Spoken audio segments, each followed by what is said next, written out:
Welcome, ladies and gentlemen, to T Minus Podcast presented by 321. I'm your host, Daniel.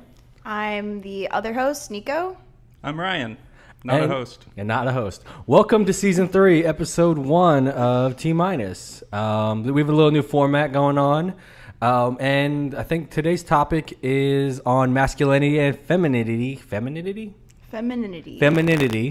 in advertising and marketing. I think this spurred on from a lot of commercials actually kind of planting their flag in the ground on this topic, probably within the last year or so. And I think the hot topic of that is the Gillette ad. And if has anyone seen it? Yeah, we've seen it. Mm-hmm. I saw it once. We're aware of it. I saw it a couple times. I mean, I really liked it. Seeing it once does not mean I didn't enjoy it and appreciate it. And obviously, from a public relations matter, it had a lot of, strong opinions. Backlash. Negatively and positively. And I think it's kind of like the Colin Kaepernick Nike ad where they knew what they were doing. Especially Gillette, where I felt their main demo, they really understood. And the type of audience they were going after. And I think they made a strategic decision to do that, right? It had to be a planned thing, but I think it was necessary for them at this time. But I guess this opens up the question, why now? Yeah, I mean, I think we're definitely seeing that masculinity and femininity are having a moment right now in marketing and advertising. Even beyond marketing and advertising, I think these conversations are coming about, perhaps not in the way that would be the most open and transparent, but we're starting to see these conversations happening. So I think that it's a more comfortable environment for Gillette to put it out there as opposed to like 5 years ago. I think this would be very radical then. I think it's still radical, but in a little less shocking of a way. Toxic masculinity is a buzzword. Like, we're all familiar with that. So I think tackling that, especially from a male-centric company, it feels appropriate for them to do, especially right now in 2019. I feel like the timing's good, like you're saying. To put more of a tinfoil hat on, I think if you look at marketing that's created a negative backlash and the positive effects from that, Colin Kaepernick's Nike ad is a really good example. I think sales went up like 30% following that. There's a longer line of those. So it's not masculinity and femininity, so I don't have to linger on it. But if we remember Keurig, it was Keurig, like, was that a year ago or 2 years ago? See, I don't even remember. But someone said something controversial on Fox, and then Keurig pulled their advertising from that show. And then people started hitting their Keurig machines with sledgehammers on YouTube, and it went viral. And now Keurig is like more of, I mean, it's already a big brand, but now people are buying Keurigs just to throw them in the fire pit. And then people are destroying their Keurigs, and let's say a third of them are replacing it in the next year or two. And then some people support Keurig taking that stance and then are now buying K-cups or Keurig machines and stuff like that. So you can go pretty far back and find that it just my tinfoil hat again, that there's a strategy to it, to making people angry and becoming a trending topic in that way. For sure. But again, and we've had this discussion before about playing it safe, and brands should not play safe. When I say safe, I don't mean shock and awe all the time, but having people understand where you stand, right? Mm-hmm. People understand that this is what I believe in. Like, for instance, Chick-fil-A. Everyone knows what Chick-fil-A believes in. Delicious chicken. Just not on Sunday. You know what I mean? Like, and I think majority of people are fine with it, to be honest with you. Well, the sales show you that people are fine with it. You know what I mean? But it's not like a shock and awe thing where I need to plant my flag in the ground repeatedly over and over again. I think Nike does it tastefully, to be honest with you. I think they just had an ad about women athletes and how they're crazy. Yeah, right. That's the one I was going to bring up. Yeah. So I think that was done in very good taste. Yeah, I love that advertisement. I thought it was super powerful, and it was kind of doing, and I think that's really almost the same thing that Gillette was doing and why the two mirror each other so much. It was really just taking statements that are said and really analyzing them and why we say that. Like, boys will be boys for the Gillette ad. It's like, why do we say that? Like, that is not the right thing to say. Like, if a boy hits another boy, or if a boy like says something to a girl that makes her uncomfortable, that's not just boys being boys. Like, we should really hone in on that. And I think that was the same too with the Nike ad, which is, why is it that if a woman, you know, is a powerful athlete, if she's aggressive, if she's all these things, she's just called crazy? Like, what does this crazy mean? And like, and also flipping it around for people and saying, well, then, yeah, like, we are going to play crazy and we're going to like be crazy. And like, that's why you love us as athletes. And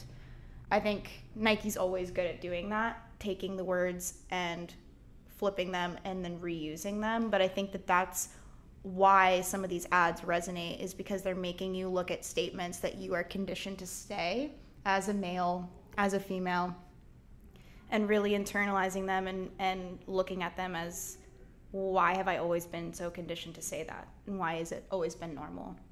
Yeah, exactly. So I think not to backtrack, but Gillette's strategy when making the best a man can get content video that they put on YouTube, I think they weren't afraid of any protest or backlash or any people boycotting their brand, because for every person boycotting, you get maybe one or two people counter boycotting and now supporting it. And we've talked about that in previous topics. So then the other angle is they're like, okay, so we're not afraid of this. So what can we do that's woke? Where does Gillette fit into all this social change that's happening right now?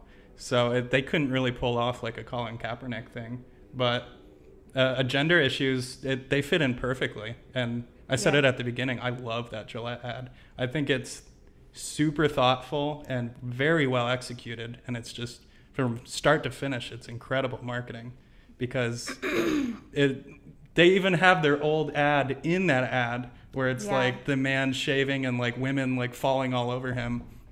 They're like criticizing their own complicitness in the toxic masculinity that we've had for like the past decade. I mean, we've had forever, but we've only like really started to notice in the past decades. Yeah. And I mean, I think too, it's great because it's also in the wake of Me Too. And I feel like, you know, it's not that any company has to be responsible for Me Too and the things that have happened, although industries need to be responsible. Like, every industry where women are being sexually harassed or worse. But I thought it felt like not a direct response, but a response in that, you know what, we are going to take responsibility. And our responsibility is to like change the way that we not only treat women, but the way that we treat other men and boys who are going to grow into men. And help recondition them away from some of these really dark and terrible gender tropes that they fall into with toxic masculinity. So I think it works too as a response to Me Too. Like, you know, we're going to actually do something, and this is how we're going to do it. And it's going to be in a thoughtful way where we just change the way we talk to each other and the way we advertise. Mm. Is it safe to say, or... not much say safe to say, but my assumption is that during the 2016 presidential election, I think that actually shifted how we market to people because of the outcomes.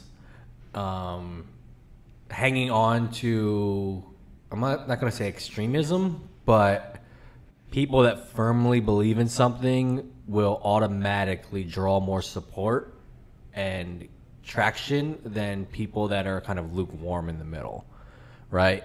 So prior to 2016, everything was more, when it comes to advertising, was more direct, about the product, about the service, the basics of marketing, right? And then after that, I feel the last 2-3 years, there was a shift of understanding that real brand, let me use this term, brand advocates are the most important thing, because the people that buy into you and not just your product or service are the ones that are going to leverage the most revenue from, correct? And I think utilizing that strategy from the 2016 election from a brand standpoint, I think is a smart move, as long as that support that you have is actually supportive of you. You know what I mean? Like, I think Nike is like, I think there's a ton of people that support Colin Kaepernick, and there are a ton of people that do not. But that ton of people that support him are going to outweigh the negative from it, even from a revenue standpoint. Because let's be honest here, they're all businesses. They're all trying to make money. None of them are trying to go bankrupt because of the decision they make. Like, they're trying to be moral, but at the same time, it has to not affect the bottom line in a negative way. You know what I mean? They're companies. Let's be honest here. They're not people. Yeah.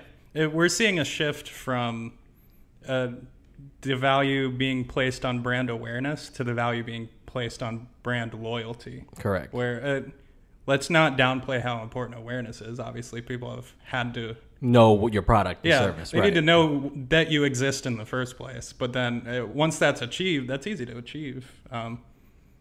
Getting brand loyalty is the difference between success and failure, really. It's the difference between big brands and then the brands that like disappear into nothing, just like Avengers or something. Really? But that's what I'm saying is I think it's just a very interesting shift that I don't think a lot of people are really critically aware of that it happened. Like, I know a lot of, you can say negative things have happened since 2016 of kind of our climate of society. Very, either you're on one side or the other. Everything's black or white. Not well, literally too sometimes. But that effect of it, the reaction of how it worked strategically, someone looked at it and was like, I can use this for every day. I can have a shock and awe, plant my flag in the ground, and people will rally around it and not me, right? So Gillette or razors and, you know, those products that you use on a regular basis, and fine, that's just like other 30 companies that do it. But what's going to differentiate me to make me stand out, but not only stand out, have people rally around whatever that is. They're not rallying around like better razors and, you know, aftershave. They're not. They just said, okay, everyone knows our product. How can we gain the most attention and the most brand loyalty for people that's not just a good product? Like, there's no people that are just like, I love Gillette and that's all I use. Like, that's far and few in between, to be honest with you. But I think it's like, hey, we're going to have this conversation and we're going to let you know what side of that conversation we're on, and people are going to automatically rally around that. Yeah, I mean, they're not doubling down on quality.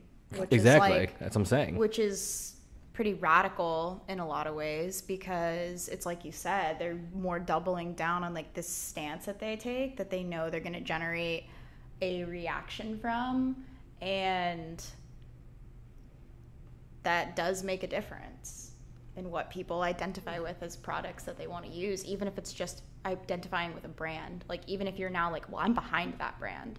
Even if, like me, like I'm behind Gillette. I'm going to tell people I love that Gillette commercial. I'm not going to go buy a Gillette product, like, even though they have good shaving cream for shaving my legs. But I don't do that often. But regardless, I still have like a positive thought for them in my head, which I think is really important when a brand can get inside your head and can make you think about things, even though these are things that I think about all the time. Like toxic masculinity is not a new thing to me. It's something I think about a lot. I care about a lot. I don't care about toxic males, but I care about fighting toxic masculinity. Yeah. And so to see a brand try their best to tackle that, I mean, you get definite kudos from me in my book. Yeah. You can get meta with it. It's like the Gillette video is creating brand loyalty for Gillette, like a pervasive, just even if you don't buy the product, you support them and the causes they're raising awareness of. But then there is a brand awareness play for toxic masculinity. It's like these social issues are getting their time in the spotlight to get that brand awareness and to get that, I mean, brand for like a social issue, but I'm just using marketing words. So then also that loyalty towards an issue, one side or the other. And it's just different for Gillette to do that. Like razors have never done that before.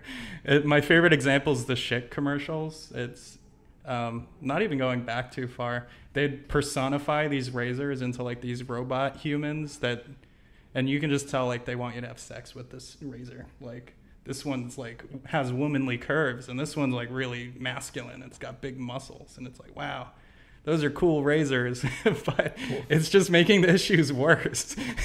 Or even like, like Axe body spray. Like every commercial is literally like, dude sprays it on, girls come from like everywhere and you don't know how they got there, but it's like dozens to hundreds of women.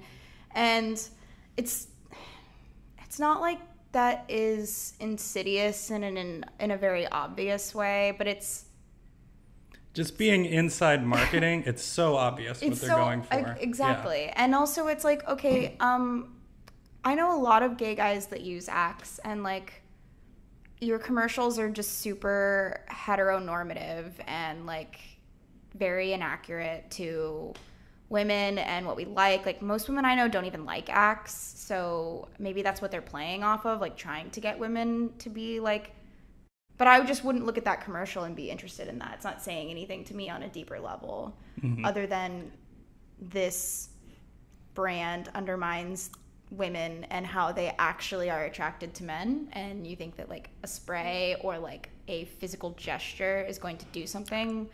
So I don't know. That's just. I don't think they're talking to women at all. Yeah, no, I think that's part of the problem. No, they're not. Of course, I'm just saying. They don't care at all what you think about it. Yeah, I don't think they care about your resignation with their ad. Maybe they will now because it's like all these recent campaigns have shifted like the window of social awareness in marketing so much that like maybe Axe will have this epiphany moment. Like a more interesting ad would be like a guy sprays himself with Axe spray and then like a bunch of guys come over to him. Like, I don't know, just like be weird with it. I get it. It's, I guess the issue I have with this is understanding who your audience is. So the people that buy their product is who they're marketing to. We as marketers understand we need to speak the language of the people we're marketing to, right? We need to get the people's attention that we're targeting. So that means their messaging has been working for a very long time to the specific demographic that they're going after, correct? So those individuals or that group of people should not be marketed to, or they shouldn't have products tailored towards them as how they see the world perspective-wise? No, it's just like get a interesting angle. But I think that's the angle. But I'm not saying it's right. All I'm saying is. But I also don't want to undermine people out there who are being marketed to. Like that's the only angle is like people who like Axe. They just want to like see a commercial where like a dude sprays it on himself and like ladies come out of the woodwork. Like they really like, I don't know. I just don't want to undermine them so much that they couldn't appreciate another commercial. It doesn't have to be toxic masculinity as a tackling point, but right. More like Old Spice, just fun and weird. That's what I mean. Like Old Spice is funny and strange, but like Axe is terrible. Also, Axe is terrible, the product. This is not an Axe podcast. Sponsored by Axe. There's a lot of good examples of ads that aren't even that old that are just playing into the whole toxic, or even like toxic gender role assumptions and stuff like that. It's don't ask me how I remember this. There's a McDonald's ad, and it was a Big Mac in a bed with like silk sheets, and like the cover, like the bed sheets kind of like concealing part of the Big Mac. And it's like, why are you trying to make me like, why is that ad trying to make a burger sexual? And like, it's how, why are they only gearing that towards like men? Like, I mean, I guess women might want to have sex with the burger. I don't even know. Like, I mean, I don't know what's happening there, and I don't know why this happened in my industry. That's a totally separate conversation. Yeah. Everyone knows that marketers don't actually care about women's pleasure or care to talk about or have a real conversation about what sexually excites women. Yeah, and that's where my assumption comes from. Rarely are things ever marketed in a way that is actually speaking to the way that women like experience romance and even experience sexual, feelings towards whoever, male, female, etc. It's always been under the male gaze. It's always been under the male assumption. Exactly. Narratives of sexuality in marketing, which does have to do with masculinity and femininity, the narratives are always held by men. And it's wild. I mean, I see it a lot even with, like, I read a lot. And, like, a lot of the novels I read, it'll just be, which there was, like, a popular trend on Twitter. And it was, like, all of these female writers going through and, like, pulling out quotes from famous novels. And it's, like, male writers writing, like, sexual scenes with characters. And they're just so cringy. And they just are not accurate. But these have been novels that are, like, in the canon. They are, like, accepted books, and it's like they don't know anything about female sexuality. So I just think that's interesting too. In advertisement, you never see that. Yeah, the voice of marketing has been white and male forever, for like as long as it's existed, until maybe like a week ago. It just to exaggerate, and lost my thought. But okay, so it's interesting because you have one side of that type of marketing, right?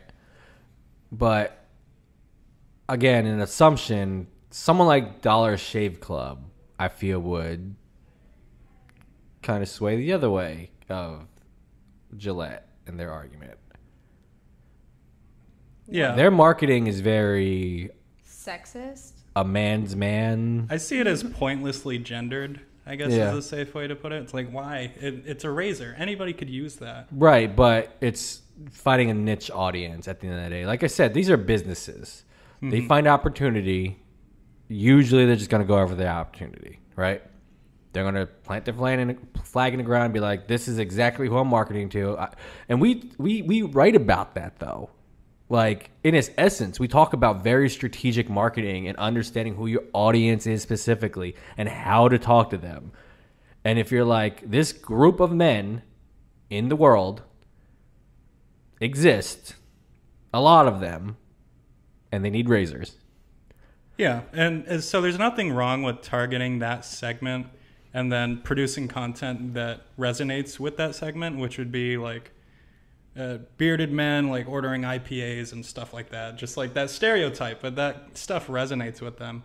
But I guess to our point, if Dollar Shave Club made an ad for a women's line of razors, I don't know if that exists or not with Dollar Shave Club, it would be marketing to women how men think women want to be marketed at. I can just tell like that's the way it would go already. Maybe they'll be woke about it like Gillette did, but it's like what we've seen year after year is it's just going to be this like hit, a swing and a miss at like what resonates with women because it's coming from men.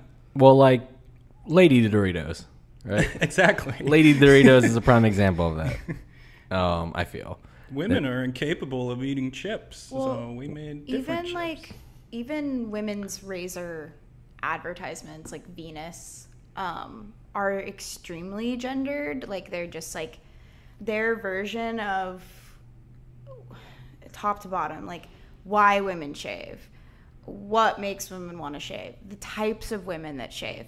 They're so gendered. Like it's like, and their version of femininity is so rooted in toxic masculinity that, which I think is another interesting conversation, is femininity rooted in masculinity, which is like very much about the male gaze. But but the Venus, like I can distinctly remember growing up, like the Venus commercials, and I can think of the song, like it's like girls wanna Venus, yeah, and then like and it's like these like super shiny, silky smooth legs. Like they never show hair being removed. They never show hair compromise. Like there's plenty of women who don't shave their armpits, but like shave their legs, or like don't shave their legs, but like shave their armpits. Like all of the women for the most part are white, which on the scale of body hair, if anyone understands that, is like you typically less hairy.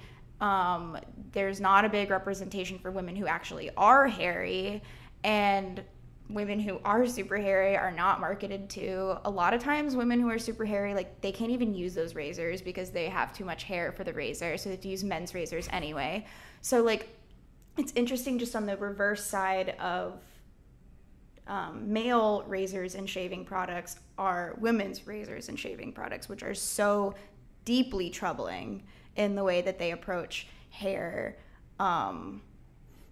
No, and I understand that from even a marketing standpoint, it doesn't make sense, right? So from a male perspective, buying razors for men, they really hit on the pinpoints of men's issues with razors, right? Oh, for sure. And they show men shaving their face and yada yada yada. With women, it's just like taboo. Don't talk about it. Don't show it. Just assume these things, and who are they marketing to? It's not men. Like, if we saw women shaving on TV, I'd be like, whatever. Like, it's not for me. I don't care. It's like, and it's not stepping out. It's like, tampons and maxi pads. Like, the conversation with that, like, it's like, oh, well, we don't discuss this because guys are watching. I'm like, well, it's not for men. Who cares? Like, I know it exists. I know it happens. I had anatomy. I understand it. But I'm not the one that's purchasing it. Well, I kind of am sometimes, but not for me. You know what I mean? Like, I'm not making that decision. It's not resonating with me because I don't have to deal with it. Then why aren't you actually having the real conversation with women about women products, right? Because men have real conversation with men products. You know what I mean? Like, we have those conversations. It's just interesting that for women, it's nasty to talk about, so you don't. It's so taboo and it's so bizarre. I mean, it's weird for women to even talk about the fact that like they grow facial hair. Like I have lots of friends who grow hair on their like chin area. I grow hair on my chin area. Like I do grow a mustache. Like this is not embarrassing. Like women have hair because we're mammals, and like that makes sense. And like This is not this weird concept. But growing up, like up until I was essentially like 22 is when I really like had to step back and be like, okay, why have I been brainwashed like for years? Like, why have I looked at my hair in this way where I don't talk about it? Like, there is no like what you were saying, like with men's ads, like they can be targeting very gendered men, but the thing is they're also like showing you before and after process. Like it's like, man has hair, we show him shaving it off with shaving cream, he now is smooth. Like women, it's like they don't even show you the before. Like it's like, oh, look how like I could literally like slip and slide down a like floor right now because I am so like unhairy, and it's just like, okay, but how'd you get there? What was funny to me is they show a woman shaving a leg, it's already shaven. Oh, it's already shaved. Yeah. Like, I'm like, you're not doing anything right now. Maybe I'm, again, ignorant to it, but I'm like, it looks exactly the same as before. Yeah. I never even considered that experience you brought up, that like they're creating shame around these normal problems that they could be bringing up and they could be addressing it by their solving. product, with their product. That's what marketing is. It's yeah. like relieving pain points, but they're like tiptoeing around it. I think they overthink how to speak to women so much that they end up speaking to no one because men don't care. As I'm saying, we do not care. If as soon as we see pink in a commercial, it's like whatever, not for me. Yeah, like I'm not.